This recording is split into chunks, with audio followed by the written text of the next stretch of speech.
L'exploration 2 est la suivante. Il s'agit de l'organisation d'un voyage scolaire. Afin d'organiser au mieux le voyage d'un groupe scolaire, l'organisateur a reçu des participants un acompte total de 5 000 euros.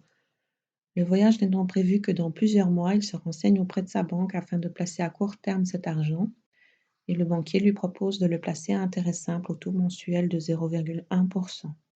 Donc l'intérêt restera inchangé chaque mois.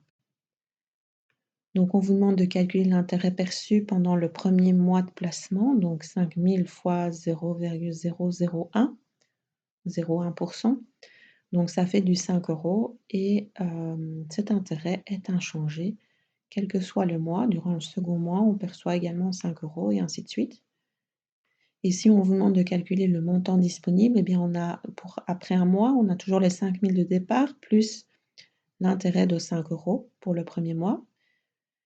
Après 2 mois, on a toujours les 5 000 de départ, plus 2 fois l'intérêt d'un mois, donc plus les 10 euros au bout du deuxième mois. Et puis après 3 mois, donc 3 fois 5 euros en plus des 5 000. Donc, on vous demande également de calculer l'intérêt qu'aurait perçu cette personne si elle avait placé son argent durant 1 an. Donc durant 1 an, eh bien, c'est le même calcul que pour 3 mois, hein. Pour 3 mois, on a fait 3 fois 5. Eh bien, pour 12 mois, on va faire 12 fois 5. Donc on aurait perçu 60 euros sur 1 an qu'on aurait accumulé aux 5 000 pour avoir le montant disponible. Et donc, on vous demande d'en déduire le taux annuel de ce placement. Alors, le taux annuel, c'est celui qui intervient dans la formule de cette façon-ci. Donc, les 60, l'intérêt, c'est 5 000 fois un certain taux annuel. Et donc, ce taux annuel, c'est 60 divisé par 5 000 et ça nous donne 0,012.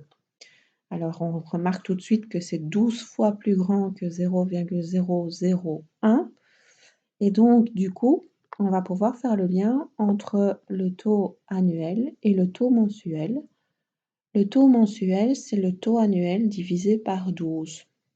Ou bien le taux annuel, c'est 12 fois le taux mensuel. Donc, voilà le lien entre les deux. Alors, si on note C0 le capital placé, I le taux d'intérêt périodique et grand IN l'intérêt perçu après N périodes, écrit la formule permettant de calculer l'intérêt pour un placement d'une période. Donc on vous demande de calculer I, mais pour un placement d'une seule période. Donc I1, alors c'est C0 fois I fois 1, comme on l'a fait juste au-dessus.